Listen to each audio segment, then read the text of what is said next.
One of Skid Row's largest housing providers faces financial implosion. Skid Row, being about a 50 by 50 block area in downtown area of Los Angeles, it's been kind of relegated. All right, we're just going to deal with all the homeless people there.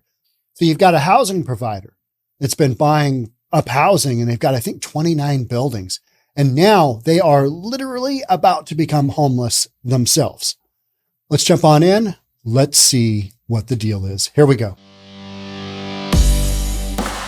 Make sure you like, subscribe, hit the notification bell. We come out with new content every single day. Also, check out our members only section on reasonabletv.com. I know you're going to want to hear forklift was borrowed from job site to run errands in traffic fatality. At a forklift in Seattle, somebody drove out into traffic, took a woman out. What's the end result of that? You'll want to check that story out only on our subscriber network. Thanks again for all that you have joined already. I'll send you back to your regular scheduled program. I've been following this story for a while because this is not the first time that this entity is. This is the Skid Row Housing Trust. That's what we're talking about. And there are a couple of things in this article that I really honed in on when I read. I'm like, oh my gosh, that person is saying that out loud. They're saying that it's the CEO. It's the interim CEO. So you got to stay tuned till we get to this part. It's not mind blowing. It's what we all know. It's just that somebody said the quiet part out loud. It's like when Biden reads, whatever's in the parentheses that, pause. He'll read something like that. And you're like, what did he? Oh, yeah, he's just reading off the script. He doesn't really know what he's saying. He's just reading that quiet part out loud. Skid Row's flagship owners and operator of subsidized housing is on the verge of financial collapse and seeking a lifeline to keep its doors open for more than 1,000 low-income tenants. Skid Row Housing Trust, a pioneer in the decades-old movement to revive aging downtown real estate as homeless housing, has been working with other housing providers to take over its 29 buildings. All right, so we got Skid Row Housing Trust, 29 buildings, insolvent.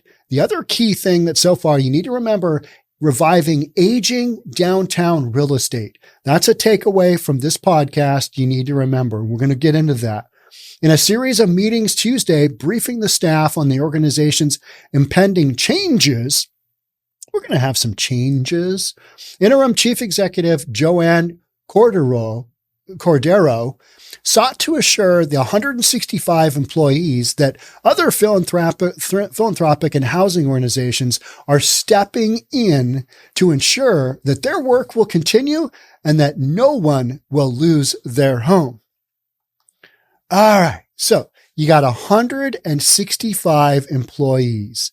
You've got upwards of we're going to get to it, but you've got upwards of a $13 million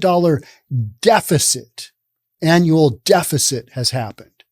So you've got these older buildings. You got older buildings that need a lot of work, a lot of renovation. So when somebody says to you, you know what, just take these older buildings and renovate them into housing.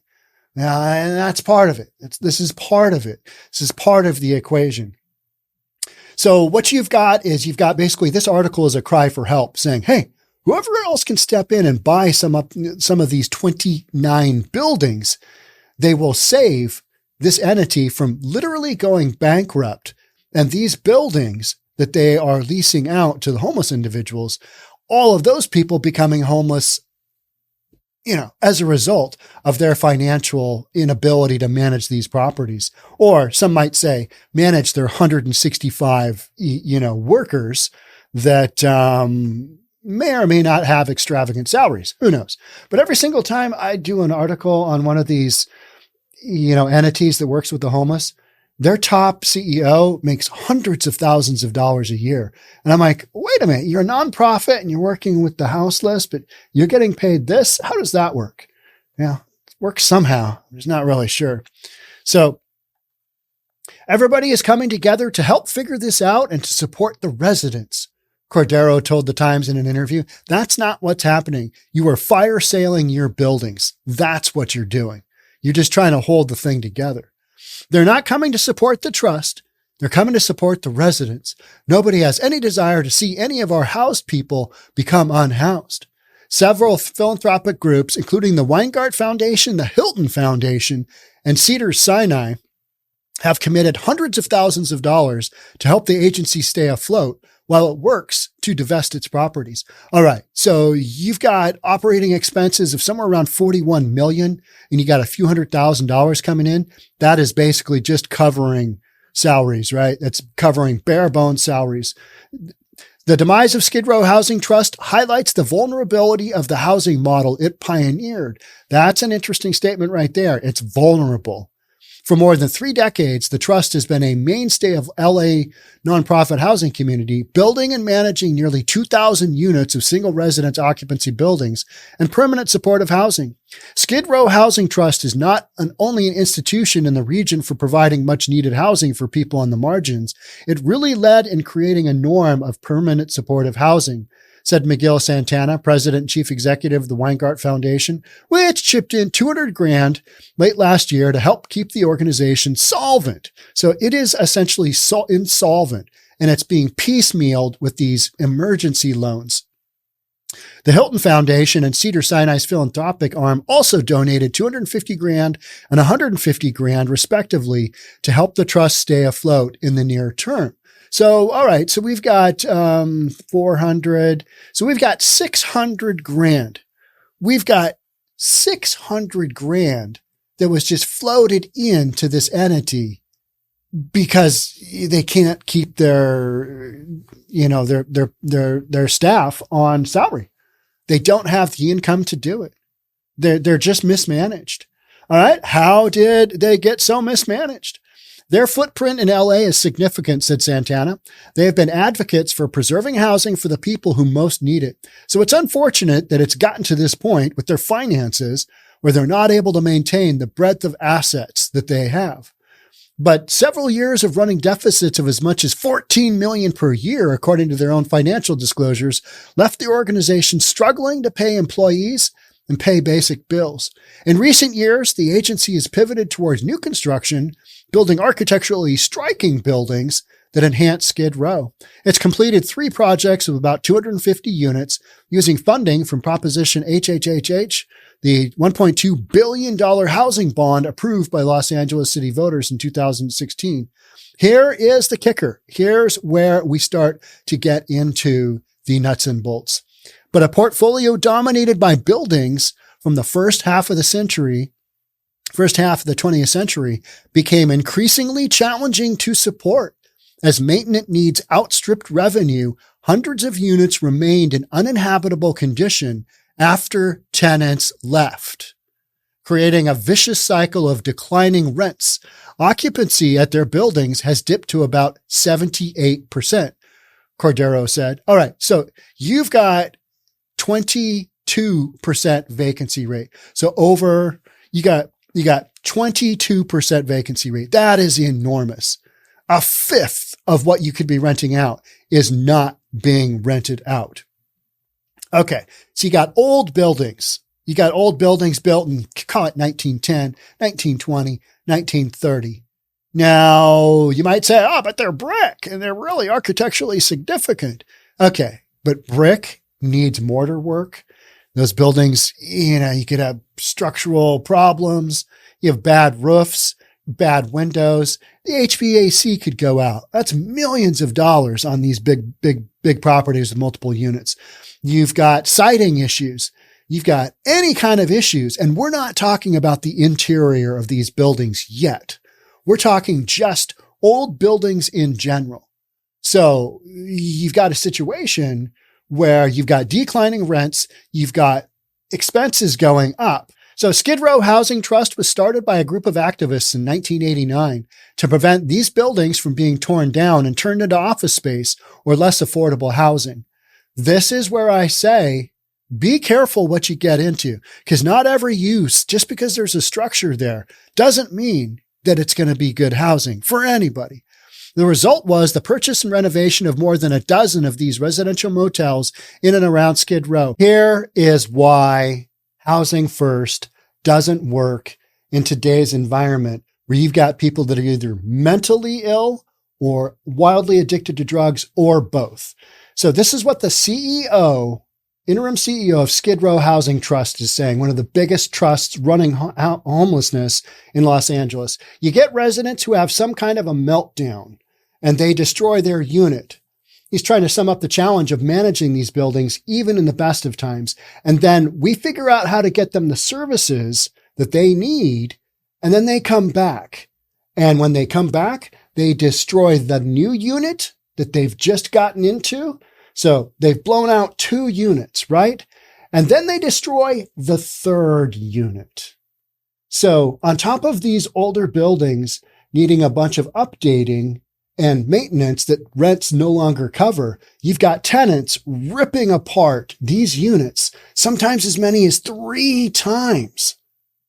So it's no wonder that Skid Row Housing Trust is having some financial difficulties and is on the precipice of financial implosion, bankruptcy. These are real issues, and our occupancy level is probably lowest it's been for a long time. So these issues that we're talking about, I mean, you're talking about that's going to stay the same no matter what, because you've got people that have some wild mental problems. And then you've got some people who have some wild addiction issues, and oftentimes a combination of both. So when you're talking about that, and this is from the CEO, straight from the CEO, they're not trying to sugarcoat anything, right? They're just trying to, crazy that we're doing this. So a series of leadership changes, including 3 CEOs, and an exodus of talent following the 2018 retirement of its visionary longtime leader, Mike Alvidrez. These left the agency ill-equipped for the type of restructuring needed to keep it afloat. Financial disclosures posted on their website show the trust in 2018 had about $21.67 million in revenue and $39 million in expenses. So we are upside down by $18 million, something along those lines. And then you've got a combination of older buildings need a bunch of work. They're going to need more work over time. You're not going to have a lot of buyers for those buildings. You got older buildings, and then you've got tenants that are literally destroying the building from the inside out. So who's going to want to buy those buildings? Yeah, nobody. It's going to be another governmental or another nonprofit that's going to figure out a way to make this work. But some of this housing you could probably get vacated and they'll just tear it down, which defeats the whole purpose that they're talking about. But, maybe these buildings, you've got activists who are not real estate people, who don't understand, reproduction costs and replacement costs. In the appraisal world, when you buy a building, you have to go through, and if it's a non-owner occupied purchase or refinance, if you are planning on having a tenant in there, or maybe you already have a tenant in there, you have to go through a process where you basically, as the appraiser, analyze all the expenses. You got to give a little bit of money each year towards the roof replacement. You've got mechanical systems that you need to replace over time. And what we're saying is that these buildings, on top of, you've got 165 employees that are paying who knows what, this entity is insolvent. And because they're getting hammered from so many different angles here. And is this going to get better? No, because these types of tenants are going to continually come in and do the exact same thing. And from that standpoint, just having people get into housing, this is my enormous argument. This is my enormous argument to why housing first doesn't work. And that's why, another one of my main things that I've been talking about a lot lately is treatment is housing. Because you can't just put people into these units. We just heard what happens. They tear them apart, 3 times, however many times they're in there. They're going to tear that unit apart because they are not all there and they need help. And just by putting them inside of a roof, that ain't going to do it. And that's for any community that's struggling with homelessness. Portland, Seattle, any of these entities, LA, any of these areas, San Francisco, you just start putting people into housing. Guess what? You as a taxpayer are paying for, just reoccurring remodeling, because these folks live like animals, because normal people don't tear a unit apart. They don't. They normal people that are mentally stable, they don't go into a hotel and tear it apart. You might say, well, Led Zeppelin did. Oh, Rolling Stones did. Yeah, they're rock stars and they can pay for it. They literally can pay for it, right? What's Joe Walsh's song? I live in hotels, tear out the walls. I have an accountant, pay for it all. I mean, he can pay for it, right? And life's been good. All right, let's get back to our regularly scheduled program here. It was this constant battle with diminishing resources to figure out what we could do for people who lived in the buildings or worked in the buildings, one former employee said, speaking on condition of being anonymous because they didn't want to jeopardize relationships in the housing community. If I speak the truth, somebody's going to point me out. Cordero, who took over as CEO in the fall of 2022, declined to speak about the trust's current financial situation or explain the specifics of previous year's shortfalls. In 2020, though, documents in the organization's website show that the trust had about $28 million in revenue and $41 million in expenses. All right, that is known as not soluble. You run those numbers for long enough, guess what? Yeah, you're in the situation where you are now. You've got a massive deficit and you're going to have a lifeline. Sounds like they've had 3 different entities give them $250,000 a pop just to stay afloat. So now what this article and what a lot of folks are saying about this article is that this is basically just a thinly veiled advertisement that these properties are available for sale. Now, maybe it is, but I found some of the information that I just read to you super important as an example of why the whole housing first thing doesn't work in 2023, where you've got so many people that have mental issues to begin with because we, dumped out all the mental institutions and we just let those people scurry around on the streets. And then you've got the new epidemic of drugs. You've got fentanyl, you've got meth, you've got super meth, you've got trank. You've got a whole bunch of drugs that are making people crazy. Like the interim CEO said, they're mentally ill and they're tearing the units apart. So, if you want to just kind of keep going down that crazy train of having that happen and end up like Skid Row Housing Authority, Skid Row Housing Trust, whatever they are, then by all means, go down your road of housing first and we'll just see how that works out. But, these are examples, hardcore examples of what's happening exactly right now. And why there needs to be a combination of housing, but make it predicated upon people getting the treatment and help that they need. But we don't have enough treatment. Oregon is the worst in the nation at providing addiction services. Worst in the nation. And they probably got the greatest need right now, especially Portland. Just some crazy stuff going on out there, right? All right. So by year's end, the agency's financial condition reached such a crisis that philanthropic organizations had to step in to ensure it could meet payroll. The trust's current leadership resolved that the best way to ensure the stability for the people living in the 29 buildings it owns was to seek out providers who have experience helping vulnerable people who maybe recently have been homeless to take ownership and manage the buildings. That process began in the last few weeks. We need you to come help us out. Come do us a solid. Take over these buildings. Now, they've got some tenants that are, shall we say, a little bit problematic. They're diamonds in the rough. And this building itself is a diamond in the rough. Fixed up, this could be worth millions. But in its current state, it's 35% vacant. Needs a lot of work. Could you help us out and just buy it anyway? Could you just buy it from us? So we don't go and, don't go bankrupt and don't lose, to foreclosure, this building and all the inhabitants. So because these 29 buildings are stocked up with, homeless people, that's what they are, right? That's what they are. They're homes, they're housing for homeless folks. So, what a bad look to let that go to foreclosure and have all these, people get kicked out. Just, that's the worst thing that could happen if you are a homeless entity. providing, shelter to the homeless. That is the worst thing that could happen. So that process began the last few weeks. They are looking for buyers. Can you imagine? Hey, yeah. Would you like to take this over? I mean, it's ready to go. I mean, it's mostly ready to go. It needs a lot of work. This building needs a lot of work, but I think you can piece this back together. Since then, the agency has been preparing capital needs assessments to determine what is needed to get each building out of the red and to bundle the profitable ones with the money losers into groups they hope will be attractive to other housing providers.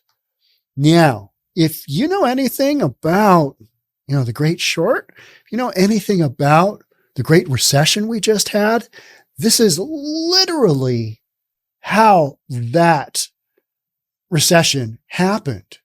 Banks were taking good mortgages and mixing in different tranches, really bad mortgages that they knew would go bad, and then bundling them up, selling them off and saying, it's all good. It's all good stuff in there. It's all good. It's fine. It's fine. You're going to be just fine. As an investor, you're going to be just fine. So they're bundling the profitable ones with the money losers into groups. We're going to give you 2 good ones and a bad one. What do you say about that one? No, these good ones, I can give you a little cash flow. I don't know how they're going to spin this. But, whatever it is, that what we just described there is literally the Great Recession. Now, I'm not saying they're not being transparent about it. They are, but it's kind of like, oh, okay, well, yeah. Bundle me up a handful of those assets. I'm in all day long.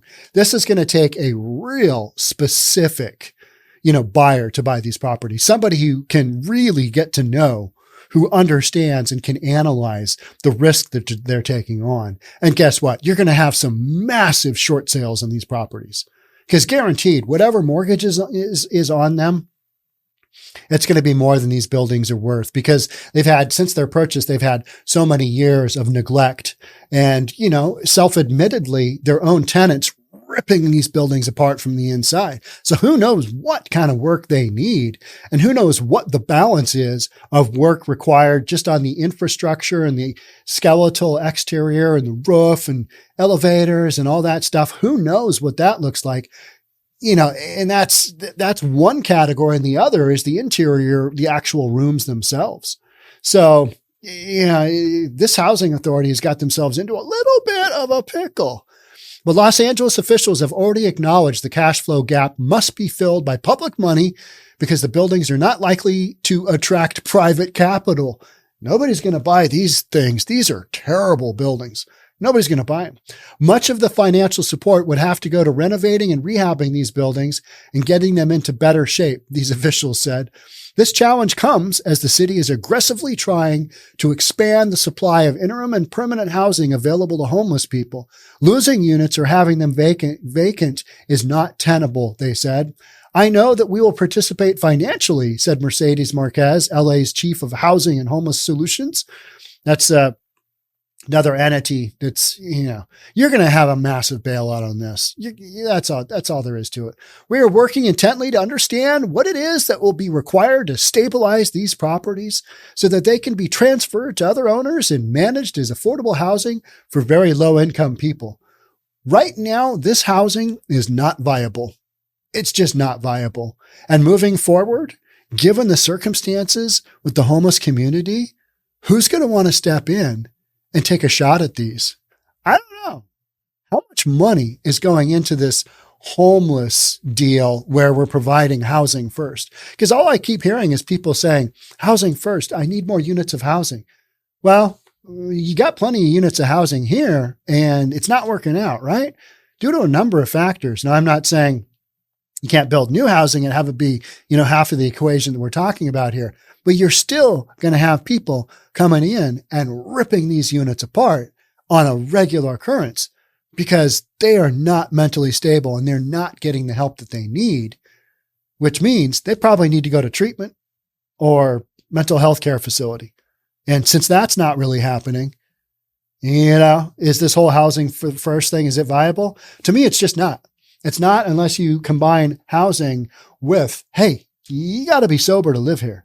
you got to be working on all this stuff. Because if you're not, and you're just trashing things, that is massive mismanagement of taxpayers' dollars. That's the bottom line, right? So Ann Sewell, general manager of the city's housing department, echoed this sentiment, saying that some combination of the state and the city, both of which have loaned money to help construct and maintain these buildings, will likely have to step in. They don't want to foreclose. She added that what's planning out now, the nonprofit housing community coming together to take over management of these buildings, is much better than a foreclosure sale. The general idea is that everybody wants to preserve these as important, affordable housing units, she said. All right, but listen to what she's saying. We want to preserve them, but it's not economically viable. But we're going to do it anyway. All right. If these nonprofits were run by instead of activists, they were run by actual real estate investors all day long, you would have a condition for getting housing that you got to be squared away and, adhere to a certain set of rules, because they don't want their housing to be torn apart by these monsters that come in wildly addicted to drugs, mental issues, combination, whatever it might be, and tear out the walls. I live in hotels, tear out the walls. I have an accountant pay for it all. I mean, that right there says it, right? I mean, you just literally state what's going on, except the homeless don't have accountants to pay for it all. The homeless have you as tax-paying citizens to pay for it all. So that's kind of where we sit. So the general idea is that everybody wants to preserve these as important, affordable housing units. Yeah, okay. We want to help them bring us a workout plan that we can improve and help strengthen. So they're basically saying, we don't know what to do. This bad boy, this ship is going down. Cordero said that there's interest in nearly all the buildings and that her organization has reached out to a number of affordable housing developers in the region to gauge their interest. One that's vetting some of the properties is People Assisting the Homeless. CEO Jennifer Hark Dietz said in an interview that she was unsure of how many of the properties her organization would take. Probably none, because they're probably losers. And, if you're a smaller organization, you're not going to have the capital. You want to take out a loan on these bad boys? Now, if the cash flow is right, maybe, but what I'm hearing is that cash flow isn't enough to keep up with capital demands. I don't want to get into a similar situation, right? Because maybe the revenue is not able to meet the needs of the building. Maybe.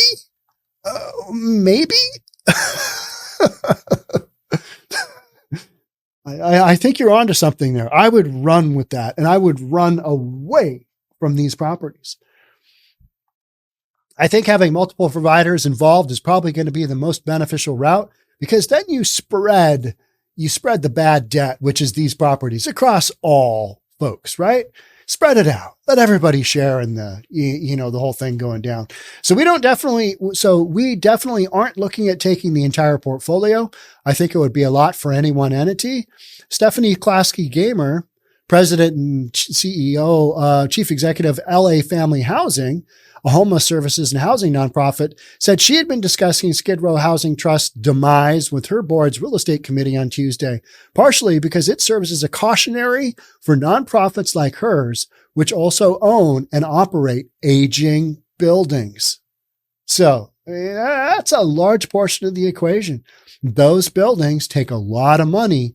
And normally what you would see with an old building is a developer coming in and purchasing it and then figuring out what it would, ahead of time, they're going to figure out what it's going to cost to put the building back together. And then they're going to sell off those units, or they're going to rent them to, normal tenants. But in this case, because you've got tenants that are creating so much damage and you've already got existing, deferred physical maintenance, that you got a situation where these units aren't, they're not able to be rented out. So you've got this massive cash flow issue, right?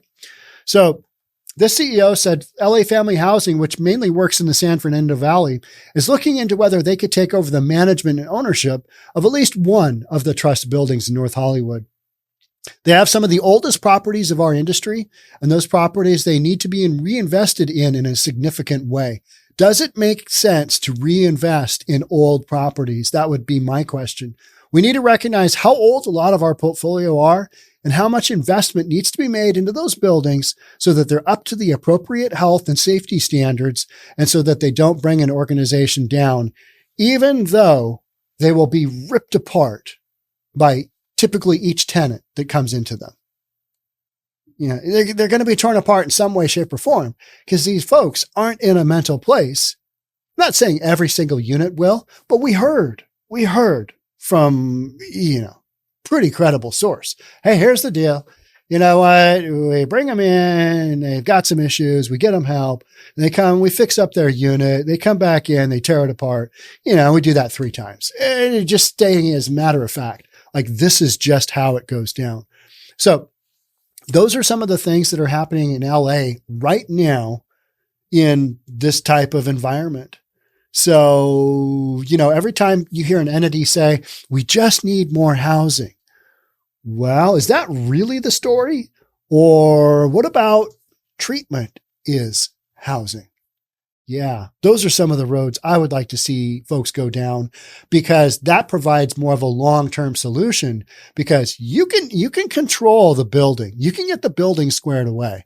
But if it's going to get ripped apart by said inhabitants on an ongoing basis, which is what's happening right now, this is not a viable long-term deal, not a viable solution. And with as many units of housing as most places are talking about building, 23,000 here, 15,000 here, 10,000 here. I'm talking about different cities across the United States because they're all focused on, well, we've got 6,000 homeless folks here. So we need housing units for all of those.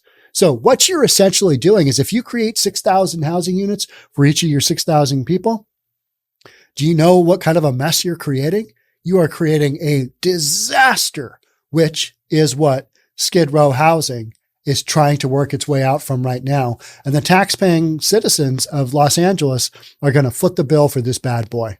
And then, maybe we just rinse, repeat, and keep on going down these roads. That's the way I see this happening. All right. That's it for me on this one. Thank you so much for being here.